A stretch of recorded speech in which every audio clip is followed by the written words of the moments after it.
One to one, brain to brain, eye to eye, eye contact করো আমার সাথে, তাকাও। কষ্ট হলো আমার দিকে তাকাও, আওয়াজ করা যাবে না, আমার দিকে তাকাও। প্রিয় ভাইরা, হিউম্যান রিসোর্স ডেভেলপমেন্টের ব্যাপারে কিছু কথা বলবো। এই যে আমাদের বিশাল জনসংখ্যা, এই জনসংখ্যাকে কি করে জনসম্পদে রূপান্তরিত করা যায়, এই ব্যাপারে কথা বলবো। আমি সূরা বনী ইসরাঈলের ৭০ নম্বর আয়াত তেলাওয়াত করেছি। এই আয়াতের আলোকে কিছু কথা আমি আপনাদের সামনে বলবো।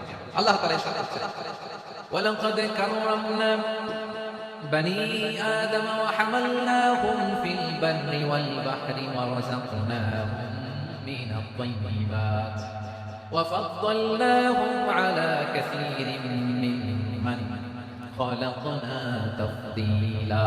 বলেন আল্লাহু আকবার। রব্বুল আলামিন বলেন, ওয়ালাকাদ কাররামনা বনী আদম, আমি বনী আদমকে সম্মানিত করেছি, বনী আদমকে মর্যাদা দিয়েছি। ওয়া হামালনাহুম ফিল বাররি ওয়াল বাহর, বনী আদমকে জলে স্থলে এবং সমুদ্রে চলাচলের বাহন দিয়েছি। ওয়া রাযাকনাহুম মিনাত তাইয়্যিবাত, তাদেরকে পবিত্র রিজিকের বন্দোবস্ত করেছি। ওয়া ফাদ্দালনাহুম আলা কাসীরিন মিম্মান খালাকনা তাফদীলা, আর আমি আল্লাহ যাদেরকে সৃষ্টি করেছি তাদের মধ্য থেকে বনী আদমকে আমি শ্রেষ্ঠ বানিয়েছি। আমরা শ্রেষ্ঠ, আমরা আশরাফুল মাখলুকাত। আমরা কি? এই যে এমনি চিল্লাচিল্লি করে জিজ্ঞেস করলে বলেন, আমরা আশরাফুল মাখলুকাত, আমরা কি? শ্রেষ্ঠ, সবার চেয়ে সেরা। আমাদের মতো করে আল্লাহ কাউকে বানায় নাই। দুই পায়ে ভর করে, শীত দ্বারা এরকম স্ট্যান্ড রেখে মাথা উঁচু করে দাঁড়াতে পারে এরকম প্রাণী পৃথিবীতে আছে? এজন্য আল্লাহ বলেন, ওয়ালাকাদ কাররামনা বনী আদম, আমি বনী আদমকে সম্মানিত করেছি, তাদেরকে আমি মর্যাদা দিয়েছি। তাদেরকে আমি যত মর্যাদা দিয়েছি আমার কোন সৃষ্টিকে এত মর্যাদা দেই নাই। পড়েন সুবহানাল্লাহ। I have dignified the status of the sons of Adam.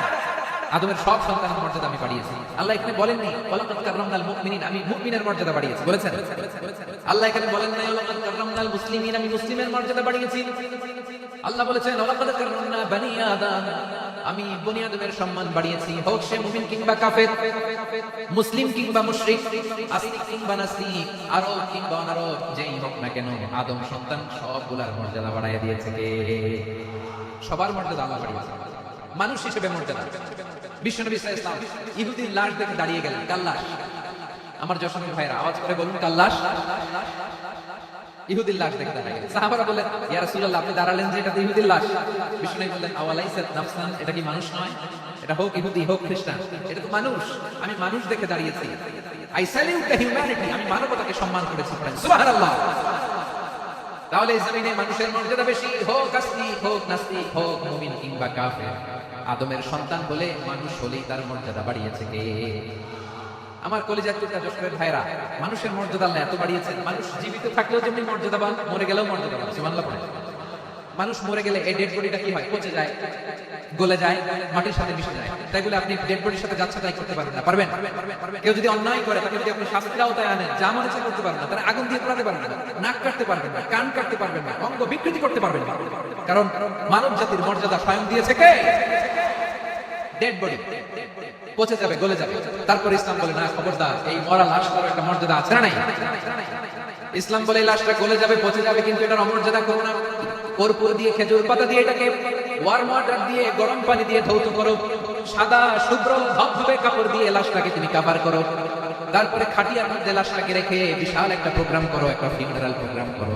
ওই প্রোগ্রামের ডানে বায়ে পেছনে লাশটারে রাখলে হবে না, প্রোগ্রামের একেবারে সামনেটাতে তুমি লাশটাকে রাখো। সুবহানাল্লাহ। একটা ফিউনারাল প্রোগ্রাম করতে হবে, তাকে শেষ বিদায় জানাতে হবে, যেটাকে আমরা জানাজা বলি। কি বলি? জানাজা মানে মাইয়িতের জন্য দোয়া, তার জন্য দোয়া করা হয়। তাকে একটা সিস্টেমেটিক অর্ডারে কবরে রাখা হয়, সুন্দরভাবে সেটাকে কবরস্থ করা হয়, মাটি দেওয়া হয়, পানি দেওয়া হয়। তার মানে মরে গেলেও মানুষের সম্মান বাড়াই দিয়েছে কে? এজন্য আল্লাহ বললেন, ওয়ালাকাদ কাররামনা বনী আদম, বনী আদমের সম্মান মর্যাদা আমি আল্লাহ বাড়িয়ে দিয়েছি। মানুষের সম্মানে তুমি কখনো আঘাত করো না, ঠিক কি না? তাহলে ভাই, প্রথম মেসেজ হচ্ছে, the first and foremost message tonight to the people of Jasso, আল্লাহ বলেন, I have dignified the status of son of Adam, আমি বনী আদম সবার মর্যাদা বাড়িয়ে দিয়েছি। হোক আস্তিক নাস্তিক, হোক কাফের কিংবা মুশরিক, তার মর্যাদা বাড়াই দিয়েছে কে? যখন বন্যা হয় আমরা ত্রাণ নিয়ে যাই, আমরা শুধু মুসলমানদেরকে ত্রাণ দেই নাকি? হ্যাঁ, আমরা মুসলমান কেউ দেই, মুসলমান কেউ দেই, হিন্দু কেউ দেই, বৌদ্ধ কেউ দেই। যেখানেই মানবতা বিপন্ন সেখানে ইসলামের হেল্পিং হ্যান্ড আছে না নাই? সুবহানাল্লাহ। কি দিন আমরা পেয়েছি, কি বিধান আমরা পেয়েছি। ওয়ালাকাদ কাররামনা বনী আদম, আমি বনী আদমকে সম্মানিত করেছি। এরপর আল্লাহ বললেন, ওয়া হামালনাহুম ফিল বাররি ওয়াল বাহর, মানুষকে স্থলে এবং সমুদ্রে চলাচলের বাহন আমি দিয়েছি। স্থলে কিভাবে চলবে, জলে কিভাবে চলবে, এই বাহনের ব্যবস্থা করেছে কে? এই জেনজি, এই সামড়া, বিরাম করতেছো কিসের জন্য? হ্যাঁ, বিরাম করলে চলবি? হ্যাঁ, বস বস বস বস বস। আওয়াজ করতেছো কেন? জীবনে কথা বলতে দিবা না আমাকে? এইটা বুঝি তোমাদের ভালোবাসার নমুনা? তোমাদের ভালোবাসার কারণে যদি আমি কোথাও দাঁড়াতেই না পারি, কোথাও বসতে না পারি, কোথাও দুটা কথা বলতে না পারি, এই ভালোবাসা দিয়ে কি হবে আমার? বড় ঘামতে ঘামতে ফরমাক্ত হবো, রক্তাক্ত হবো, কিন্তু সেন্ট্রাল থেকে সেন্ট্রালি যে ইনস্ট্রাকশন আসবে সেই ইনস্ট্রাকশনের এক চুল আমরা ডানে বায়ে যাবো। এইটা গণজাগরণের জন্য এইটা দরকার, ইসলামী বিপ্লবের জন্য এইটা দরকার। তো আধা ঘন্টা ধরে যদি তোমাদেরকে থামানোই না যায়, এই লস্কর দিয়ে আমি কি করব? আল্লাহর রাস্তে নো নো নো স্লোগান, চুপচাপ একেবারে আমার দিকে তাকাও। আল্লাহ বললেন ওয়া হামালনাহু ফিল বাররি ওয়াল বাহর, জলে স্থলে আমি চলাচলের যানবাহনের ব্যবস্থা করেছি। আমরা স্থলে ঘোড়ার উপরে চড়ি, উটের উপরে চড়ি, গাড়ির উপরে চড়ি। এই যে গাড়ির ইঞ্জিন বানাইছি আমরা, এটা মেধা দিয়েছে কে? আবার সাগরের মধ্যে আমরা নৌযান, জলযান, বড় বড় জাহাজ দিয়ে এক মহাদেশ থেকে আরেক মহাদেশ যাই, এক দেশ থেকে মালামাল গুলো আরেক দেশে পাঠাই।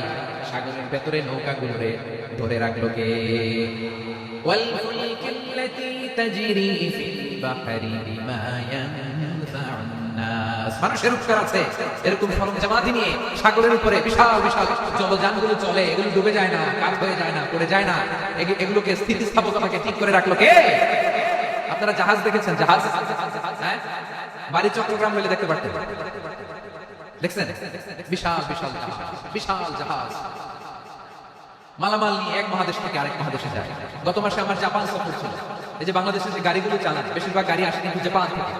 হাজার হাজার গাড়ি একটা জাহাজ বহন করতে পারে, হাজার হাজার গাড়ি। এটা সাগরের মধ্যে ভাসাইলো কে? সবাই বলে ভাসালো কে? হাজার হাজার গাড়ি নিয়ে জাপানিজ গাড়িগুলো আমাদের চট্টগ্রামের এয়ারপোর্টের বন্দরে ফিরে। যুক্তরাষ্ট্রে আমি দেখেছি বিশাল বিশাল জাহাজ। আপনারা টাইটানিক জাহাজের নাম শুনেছেন?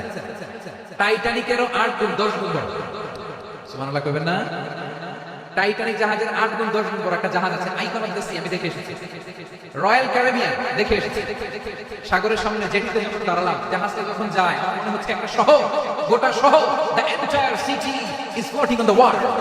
পুরো একটা শহর মনে হয় পানির উপর দিয়ে ভেসে যাচ্ছে।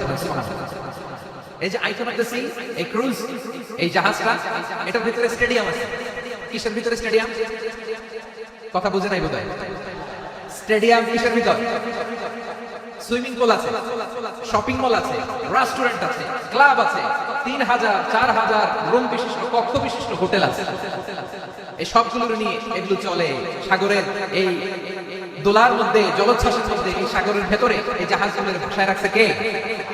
সূরাতুর রহমান আল্লাহ তাআলা বললেন ওয়ালাহুল জাওয়ারিল মুনশাআতু ফিল বাহরি কাল আ'লা ফাবিআইয়ি আলা, সবাই পড়েন ফাবিআইয়ি আলা'i রাব্বিকুমা তুকাযযিবান।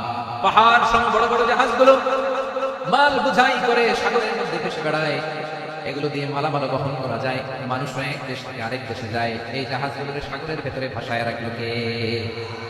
এই আয়াতের ভিতরে আল্লাহ তাআলা সূরাত বনী ইসরাঈলের এই চমৎকার আয়াতের ভিতরে আল্লাহ তাআলা বেসিক্যালি মানব জাতির প্রতি তার 4টি স্পেশাল অনুগ্রহের কথা বলেছেন। কয়টি? 2টা বলে ফেলছি। এক নাম্বার ওয়ালাকাদ কাররামনা বনী আদম, আমি বনী আদমের সম্মান বাড়াইছি। নাকি মুসলমানদের? নাকি মুসল্লিদের? কার সম্মান বাড়িয়েছি? বনী আদম। তাহলে human dignity, the first part of the verse talks about the human dignity.